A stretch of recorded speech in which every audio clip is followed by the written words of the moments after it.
4, 2, 1. Ajmo. Balkans calling. Voices from the region.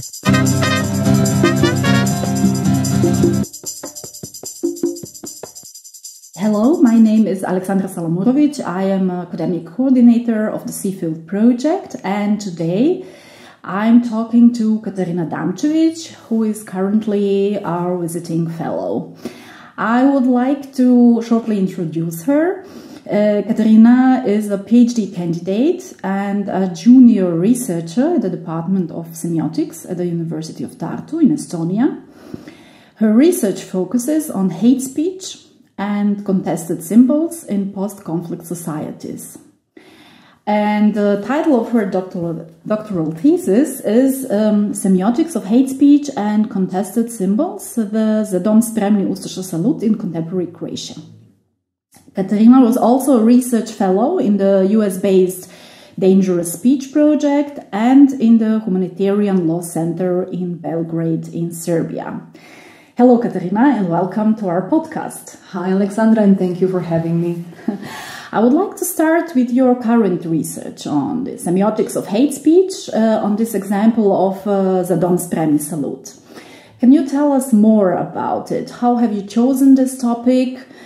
What are the main questions you aim to answer? And maybe also what is your theoretical methodological approach to it? Thank you, Alexandra. This is a really wide and great question. But maybe to answer the first part briefly. So you asked me how I chose this topic, and this is actually a tricky one for me because the simplest answer would be that I don't actually know in a way. So I worked on taboo narratives in my first MA, and basically how different taboos maintain identities. And this sort of also led me to look into different taboos related to wars, and specifically the war legacies of the 1990s.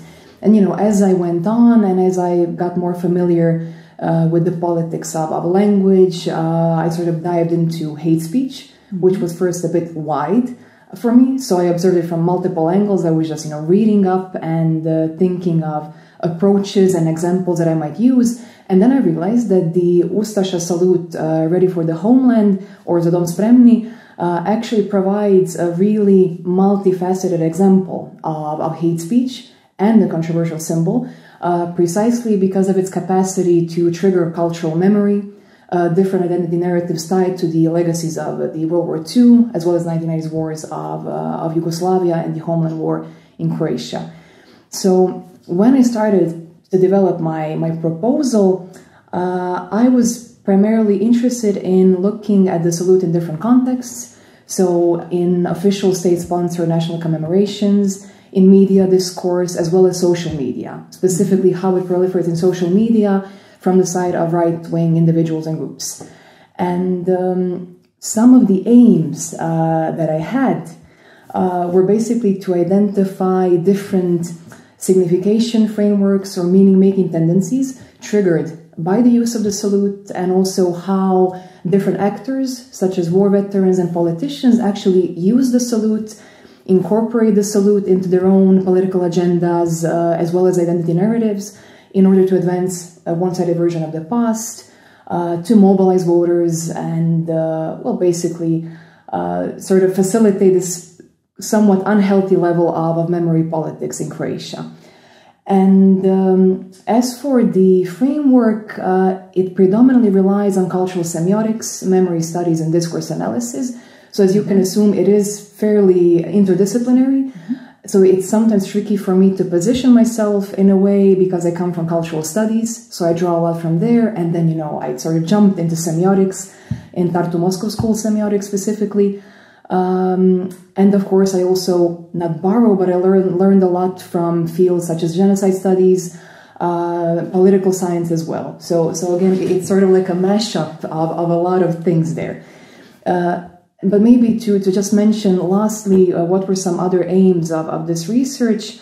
They were also to bring this Lithuanian tradition of semiotics closer to the Croatian scholarly context. So, of course, Lotman semiotics is familiar to scholars in Croatia, obviously, also in Serbia, even much more so.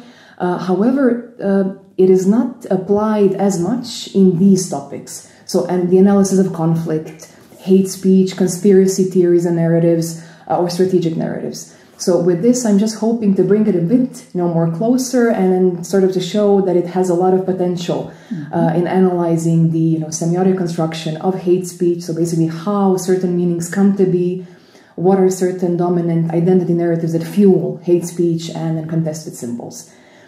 And of course, to precisely demonstrate the capacity of cultural semiotics for the analysis of hate speech widely.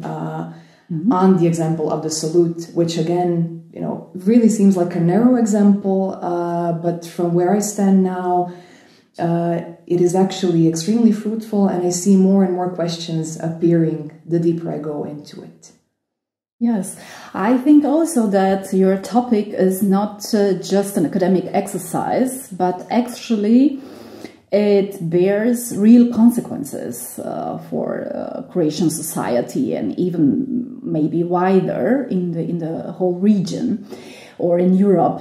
So last week you gave a talk here at our university on this topic, and many students who were present engaged very actively in the discussion about possible solutions to this problem of rising far-right movement and hate speech, and how to counter hate speech and hostile, sometimes even violent behavior in public and society. So based on your research experience, what would you recommend as effective countermeasures to this problem? Yeah, this is a great question. I will try to address it from also multiple perspectives. So maybe firstly to clarify, as you know, I do not, or I haven't worked in policy development, or more specifically dedicated to the development of more practical solutions. So this is actually the aim now. So this is something that I aim to do after my PhD, and I will talk about this a bit later. But basically, I would mention maybe a couple of components. So first, we tend to talk about education a lot. And I'm smiling now because I had this interesting discussion after the talk last week with the colleagues, so with Hikmet Karčić as well, about, we always tend to talk about education. But of course, it's also not the only thing that is helpful. It's not the only solution. So how do we explain that there are a lot of highly educated people who can still actually, maintain or reinforce very exclusionary narratives? So maybe case in point would here be that when we talk about education, it should be this wider social initiative that includes multiple actors. So we sort of need to diversify our toolkit. So again, to address both the ideas and narratives that do accompany hate speech, but also to maybe develop more digital methods. So this is something that I think, at least I am currently, missing a bit. I'm not a huge fan of social media, so it comes as more of a challenge. But I think it's really crucial to nowadays find more platforms, more ways to actually reach this younger audience and share different approaches in order to advance this idea of media literacy. So as we said last week, sure, it's great to be aware of hateful speech, of conspiracy theories, of different narratives that might exclude a given community or a group or an individual. But at the same time, we also need to know the system, the meaningful system they're a part of. So every society, right, has their own system of meanings, a local system of meanings. Be it not even Germany, it's not enough to say, because we are now in Regensburg that has its own, system of meanings and cultural codes and all of those elements that actually sort of, in a different way, might serve to disseminate certain ideas, certain narratives, certain symbols. So this really needs to be a really wide initiative where not only educators, such as ourselves, are relevant, but also political leaders. So they are influential speakers. So when somebody from the government speaks out, takes a concrete stance, that sends a very important message, in opposed to them being very nonchalant, not concrete, or even relativizing. For example, the salute in my case. So this is the problem that we have in Croatia. that the salute is often relativized and even normalized to an extent, precisely because it's often used to fuel some political agendas. And this is, of course, a problem, because when we see that people who should actually take a concrete stance do not do this, but contribute to the normalization, then we have a problem. Same goes for other influential figures, athletes, because they're very prominent, right? They're able to disseminate ideas. Also, other educators or religious leaders, community leaders. But lastly, legal responses. So there was an important comment last week from a student, and I really loved that comment.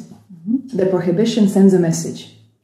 And this is absolutely true. I know some colleagues from the US would absolutely disagree with me now, so they're very much in favor of this presence, this very concrete presence of various symbols, even if we don't like them. Because when we actually see them, when they circulate, we're able to analyze them, more efficiently.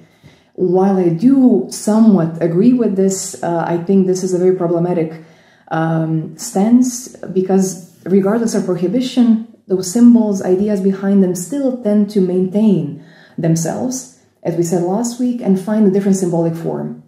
So this is why I keep coming back to ideas and narratives that actually are part of those problematic examples of hate speech and symbols. So prohibition in itself sends a very concrete response.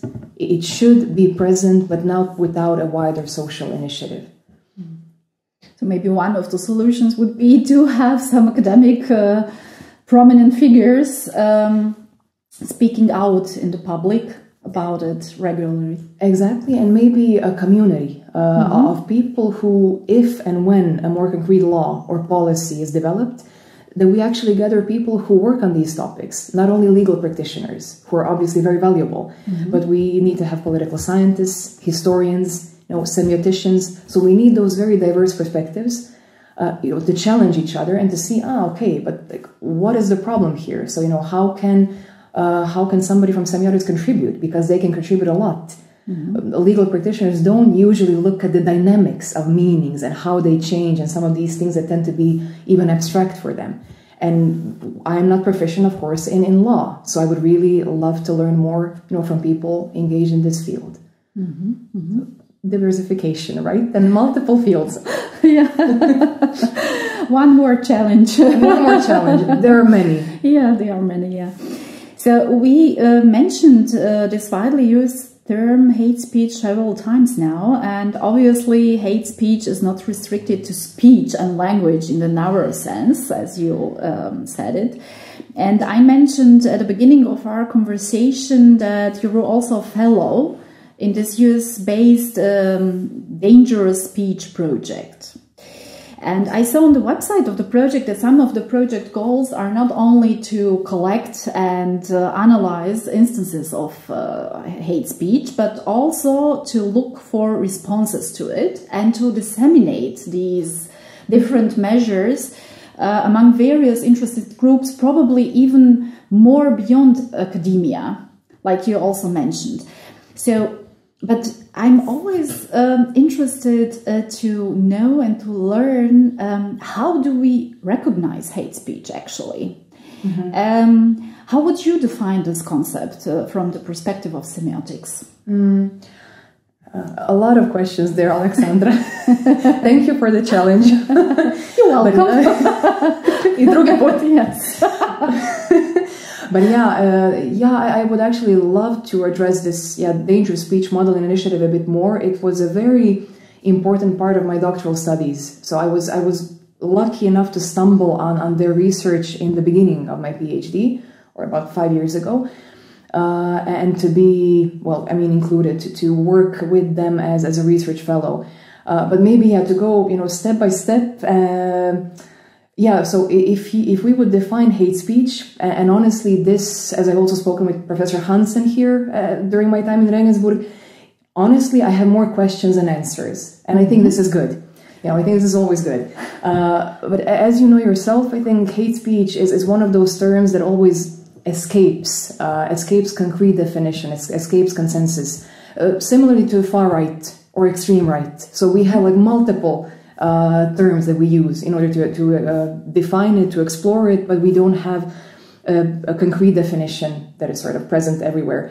And I mean, this is not necessarily bad regarding hate speech specifically. We need to have a term that somehow encompasses these practices. But as I see it now, I would define it or see it as this umbrella term that basically encompasses different practices that may in some way, right, discriminate towards harm in the widest possible sense, right, and either direct harm or indirect harm, particular communities based on their descriptive characteristics. So again, this is something that is always important for hate speech, that this targets communities or individuals or groups based on their features, which are usually either race, sexuality, national or ethnic belonging, even occupation. So the European Union actually has developed multiple regulations and attempted definitions that are now becoming so very wide, which brings additional challenges. So hate speech applies to different layers of identity, so to say. Another important aspect is that these features, these descriptive characteristics, are often legally protected. But then again, as you also maybe might assume, this brings another issue to the fore, because some characteristics might not be legally protected in some cultures. So what do you do then? So if we have this particular case, then obviously this can sort of fuel or make more room towards the rise of systemic discrimination. If discrimination towards a particular community is in some way institutionalized. So if we see it as something that is actually normal because they're not protected. So in that sense, in terms of definitions, there are a lot of aspects that might, either serve to legitimize the use of hate speech or delegitimize it, obviously. But then, as Susan Benesch, the director of this dangerous speech model and project, always communicates, I think very wisely and importantly, she asks, what is actually hatred? So how do we measure hatred? So are we talking about me, for instance, making people feel hated, or am I persuading people to hate somebody? So her point is that this hate speech term is precisely because of these nuances extremely challenging and quite problematic. It's simply not easily measurable. It's not easily identifiable, which is why their project developed sort of this model, so dangerous speech model, that has 5 components that actually help us to recognize, or at least bring us closer to recognizing dangerous speech, or I would also apply this to hateful speech, basically to any type of speech that aims to antagonize, to discriminate, to marginalize, but then also, of course, to incite violence in its more extreme form. So there are 5 components. First one is the message. So obviously we need to analyze both the content and the context of the message. As you say yourself, Aleksandra, earlier, it can be very wide. So the speech can include images, it can include texts, pamphlets, examples on social media, stickers, songs, so whatever. So they define speech in a very wide sense. Then we're looking at the message in order to see whether it contains any hallmarks of dangerous speech, or basically as being problematic in that sense, such as dehumanization. So basically presenting a particular group as less than human in order to justify and legitimize either violence or further discrimination in society. Also, for example, threats or perceived threats to the in-group. So, that out-group is trying to threaten us, they're trying to attack us somehow, so we need to react. First we need to do something, and this can also serve to legitimize further discrimination. So, of course, there are multiple examples when it comes to the message, obviously, so we call this also rhetorical patterns that might be present in a message. Then we have the audience, the second component. So the audience might be living in very challenging circumstances, meaning economic disparity, alienation, existing collective trauma, history of conflict, or basically contexts such as this, which makes them more susceptible to actually advance and normalize discrimination. So when an influential speaker, which is the third element, speaks out to antagonize somebody, to persuade people to do something, it's much easier to accomplish if an audience is more sensitive. And if they actually don't have a lot of alternatives, such as, alternative news sources, to sort of show them, no, but we also have some narratives that challenge this, so this can be different.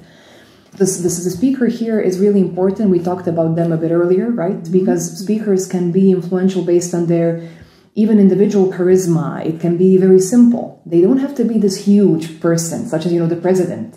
We can think about Trump, a couple of years back, and what kind of rhetoric he used that wasn't explicitly, right, hateful on many occasions.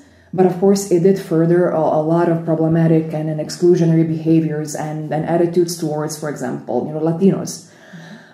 So a message that comes from an influential source can really facilitate and contribute to this increase of susceptibility of the given audience. So here we're back to, presidents or religious figures or even journalists. So people who have a very wide reach also to dissemination. And then, of course, the last two, which are certainly not the least important, are social and historical context. And this is why we need to always look at the existence of history of conflict between two groups, about existence of systemic discrimination that can create an environment where seeing a group of people as less than, less important, as inferior to the so-called main group is normalized. So a context is something we really do need to look at, especially when we look at, given specific symbols. The one I talked about last week, so the memorial plaque of the Croatian Defense Forces containing the Ustaša salute. So where something is located also very much plays into how it is interpreted, right? So if this was in somebody's home, this would have been a completely different issue. It wouldn't be an issue. I can have my opinion, right? Regarding what kind of symbols you might have at your home. I can even judge you, and that's my right, but it's not a problem. But having, something which is near, for example, a former extermination camp and site, which is essentially a Nazi salute, is, of course, extremely problematic. And lastly, mode of dissemination. So nowadays, this becomes even more challenging because we have new media, social media, with all of their ups and downs and advantages and disadvantages. It's also very challenging to sort of be able to follow, to analyze, to recognize those patterns and what somebody actually meant, right? Because we're trying to also look at intent, and intent isn't very easily proven, detected. So this is where the lawyers and legal practitioners come in. But basically, mode of dissemination really contributes to all of these other 5 elements. So there is a huge difference whether something is chanted at a stadium, played as part of a song, disseminated through social media, or maybe just sort of sent out via 10 pamphlets in the city center. So if it reaches a wider audience, this also may contribute to the evaluation of its dangerousness and risk to incite violence or simply marginalize or further discriminate. Yeah, it's interesting. These hallmarks of hate speech or dangerous speech seem to be quite general and applicable to many different social contexts, but maybe based on your work at this project and on your research in Croatia, are there any differences between American and European or maybe Croatian context in this regard? This would be maybe my first additional question to it. And second, I'm also interested, based on your description now, I would say that actually we can analyze hate speech only from a qualitative point of view. It's really impossible to measure it. But there are some projects that try exactly that. So what is your stance on it? What do you think, what is the best those way? Those are great questions, both of them. So firstly, you said actually in your previous question, related to this dangerous speech project, that as you saw in the description, this is exactly what the group does, what the team does, which is great. They try to include people, so at these research fellowships, right, from different communities around the globe. So as part of my research fellowship, I was lucky enough to be, colleagues with people who were lawyers, who were from, you know, NGOs, human rights organizations, academia as well. So you can really learn a lot. And the emphasis they make precisely in order to specify this very general approach. So mapping those elements from a more general level, which is what a model does. So we need models, but then we adapt it to the local context. So we can, of course, apply this model also to the German context, but obviously we will need to develop it within the German specific context, with their history, with their various, you know, collective memories, narratives, etc. So we really need to be specific about the overall social and cultural codes and habits, customs present in a given culture. So this is what I think is a huge strength of this model, precisely because, you know, it's something that serves like as this very fundamental basis that is then adjusted in various cultures. And the team also calls for, and I agree with this, that when we deal with hate speech, dangerous speech, I mean, realistically, with any similar topic, there is always a huge advantage in having somebody local. So to be clear, I'm not saying that only locals should be dealing with these topics. I don't think that at all. I think the outsider's view can actually be extremely, extremely fruitful, because outsiders, so to say, people from different cultures, see things differently than us locals who are very, very much into a given topic.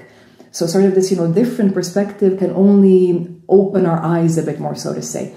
So this is something that I found really valuable in their approach. And then secondly, as for the qualitative, quantitative, my God, this has been a debate in recent years in my circles as well. But yeah, in short, I'm also, I think not everything can be measured. I think it's a wonderful addition. And I have always actually loved working with, collaborating with colleagues who are more involved in those kinds of methodologies. So my former mentor, Benedikt Berak from Rijeka, he's very much into cognitive linguistics, computational linguistics. I did some programming with him, and it was such an exit, you know, from my comfort zone. Yeah. But precisely because of this, it was very eye-opening. Even if I realized later on, okay, like this is really not my cup of tea, and that's also good. You know, at one point you just explore, and I was all over the place. But I'm also more a fan of maybe even this experience that is not measurable. Because I don't think, you know, human experience can be measured, you know, fully, and I don't think that's the point. But I see the value of data. Because, you know, seeing nowadays how much data those researchers, scholars gather, you know, that I can look into, and I can see maybe some also, as we talked, you know, rhetorical patterns, different patterns of hate speech, collocations, and different aspects of how it appears. I think that is fascinating. And I think we need that data. So we need that collaboration with them. And then, on the other hand, we are the ones who are dealing with those more, maybe, you know, nuances of meaning that maybe just, as I mentioned earlier, sort of opens up more questions than it even answers sometimes. But I think this is actually also the point of research, that we don't have, you know, those final answers, and that we will just be opening up, you know, different insights as we develop, as we evolve. Yeah, probably the collaboration is a key word for tackling this absolutely complex topic. Another equally interesting and relevant area of your academic engagement is your work in the Center for Academic Writing and Communication at the University of Tartu. We know that publishing is one of the most important tasks of an academic, especially publish or perish. Exactly, especially before obtaining a tenured position. And this is also a skill that is certainly not easy for everyone to master. Even if we internalize the saying, practice makes perfect. And nowadays, as you also mentioned, academic writing involves, I would say, the conflict between quality and quantity. So I would like to know, how do you handle these challenges? Because you are also now in a postdoc position. And can you give us some practical advice on how to write clearer and faster and eventually more? Thank you. Thank you also for your enthusiasm, because you phrased this question in such a lovely way before somebody obtains a tenure track, so it's implied that we will obtain a tenure track position. So this is very optimistic.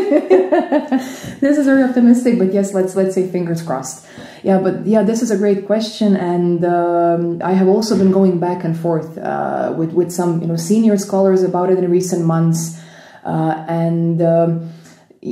basically, I see this issue, and I think we all do, between quality and quantity, and priority is unfortunately nowadays really being set on quantity. I have seen in recent years, so even in my very also young experience or career and work in academia, multiple situations where quantity was prioritized over quality. To the extent that articles are not read by the committee that is maybe employing you or wanting to employ you, but the number of articles is what matters. So they count it, but they will not actually read them, and this is very sad. On the other hand, we also have this I think challenge with our information sphere being overwhelmed with things being published. So not everything, which I know is a tricky thing to state, because, how do you go about it? But not everything needs to be published.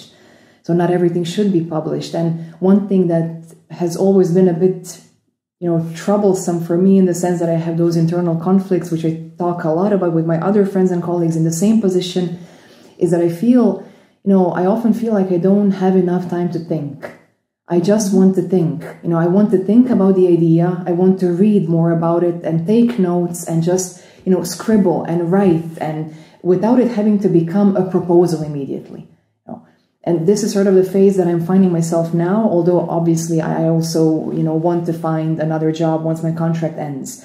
But yeah, obviously. So I'm thinking about a lot of things. That this is my point. But this overall, climate where, it really matters, how many articles you have published rather than what quality they are of. So quantity, I think, should not be a priority. But maybe, so practical advice in the context of academic writing, yeah, and this is something I could also talk about for ages, but one thing that is really important to me, and really I think ties to what I said earlier, and what I work on with MA students and PhD students as well, is actually this attempt towards demystifying academic writing. So sort of focusing more on, being with those difficult emotions. But what do I mean when I say this? So academic writing is often a very isolating process, especially if you're not in natural scientists, where you're in a laboratory. So you're sort of, working in a lab and discussing your results and then measures and whatever. So in humanities, social sciences, you're very often alone. This is a very solitary process. And I think, as we all know, or the majority of us, things seem much more serious and challenging when they're only in our minds, so when we don't share them. It's very similar to writing. So how we approach writing, when I say we, I mean, I'm talking about my colleagues from the Center for Academic Writing and Communication, we see it as a social act, a social practice. Mm-hmm. So basically, of having this community, enabling people to write together, having this community of writers, precisely in order to facilitate this very supported environment where people are able to share, their goals and outcomes and challenges. Because once we actually, communicate them in the open, once we actually realize, both of us now, that we have similar challenges when it comes to presenting stuff, or when we share our drafts, which is actually a very vulnerable stage of writing. So this is when we see, oh my God, this person also has, this issue, and I'm also going through this. So this is a very valuable moment. And we can actually facilitate this in many ways. So we can facilitate this through writing groups. Mm-hmm. So this writing group concept and model functions in such a way that you form a group. So the two of us can form a group with two of our colleagues, and we would meet every 2 weeks. Before that, share our drafts, give in-text comments, and then discuss our feedback with each other. But basically the point would be that all of us give feedback to every member of the writing group. So this gives you insight into other people's, writing habits, writing moves, how they articulate their ideas. So this gives you inspiration. It also gives you some feeling of accountability because you always need to submit something, whether it's a draft of, your chapter or so. It gives you the structure, deadline. It also teaches you, which I think is crucial, to learn how to listen and getting feedback, but also giving it. So listening can even be more important because oftentimes we tend to immediately want to defend ourselves rather than just listening, right, to what the reviewer has to say. So writing groups are one way to go to facilitate this writing community. Then writing retreats. I was lucky enough, I'm not sure whether this exists here, I'm just now wondering, in Regensburg, but in Estonia, so I was lucky enough to be working at the graduate school for the past couple of years, where I was actually, where I am, this writing retreat facilitator. So what we do at retreats, the graduate school actually funds doctoral students, so accommodation, food, etc., to spend 3 or 4 days somewhere. It's usually in nature, so very isolated, which is an important part of writing retreats because you want to focus on your writing. You do not want distractions. You don't want to think about family obligations or other personal obligations. So everything is settled. So what we do, we provide the students with a structured writing retreat. They have their concrete schedule, writing slots, writing together in a community, so in this bigger space, seminar room. Obviously, they're able to also go to their room if they need to. On occasion, we provide them with consultations on their papers, on their writing, or simply on their process, just to sort of give them the space to share. And also we give workshops on various aspects of the writing process. It really depends. Sometimes it's about technical tools and apps. Sometimes it's precisely about the writing process. Sometimes about peer feedback. So it really depends. What we see is that people really gain a lot from the sense of community. They do measure the successfulness of retreats. So we always get feedback, and I always look into it very deeply to see what we can improve. But what I love seeing is precisely this, that people feel less alone. Looking at this and thinking, demystifying academic writing, that it is not actually, it shouldn't be only a solitary process. So by talking about it, by sharing our practices, by seeing that not articles as the main product, as the final output are the main thing we should look at, rather the process. So this is central. Because this is when we learn the most, basically through research, through the research process, as well as through the writing process. I'm sure that you also know the feeling, when your writing sort of develops and grows, when you see that text, yes, and when you write this feeling, how it progresses. So it's lovely to see those published articles. But what I'm trying to say when I say demystifying is that I think our supervisors, our colleagues and senior scholars also need to be a bit more open with sharing their drafts. So we need to encourage students to ask about this, to share their drafts, to be more vulnerable with their writing, not to be only focused on, so Katarina published a paper, I'm very happy that I now published a paper, obviously, but sure, this is a great output. But what about the process? So what happens behind the curtains? This is important on a wider scale because this feeling of isolation and this feeling that people are alone can also contribute to doctoral students' feelings of anxiety. So when they see those published papers constantly, because this is what they rely on, and they're not familiar with what goes on behind the curtains, behind the background. So this is something that I think should be a bit more central to how we approach writing from the BA level. Yeah, it's a highly interesting topic. I think we will have to make another episode only on academic writing. Yes, please. My last question for today, I promise my last question. So a project's acronym and our visual identity are also highly semiotic in their design, and they reflect this idea of seeing and hearing about the region beyond what we already know. So I would like to ask you, how do you see Southeastern Europe? What first came to my mind when you actually asked this question and when you showed me this question, I had an association to area studies because of the meet and greet, but also because this, personal, actually, intuitive, I would say, maybe response to it, because I was a bit confused, in a good way, by this also concept, area studies, Southeast Europe, and what does this actually mean? So I think when I think about it, for me, it actually means challenging assumptions and not taking things for granted, meaning that, while locality and similarities can provide a lot of ground, to explore and to sort of feel closer to each other, at the same time, I think fostering these collaborations that we can in the region through comparative approaches can also open up doors to challenge the assumptions that we have, based on those similarities, and actually, to see something with a different pair of eyes, and to actually foster this attitude that the realization and attitude that despite, of course, various similarities that an area can have, and of course we can take Southeast Europe now, there are also those very, very, very small, as we said earlier, instances and meaningful systems that operate, whether it's even the question of a neighborhood in a city, let alone a region. So I think it's a really lovely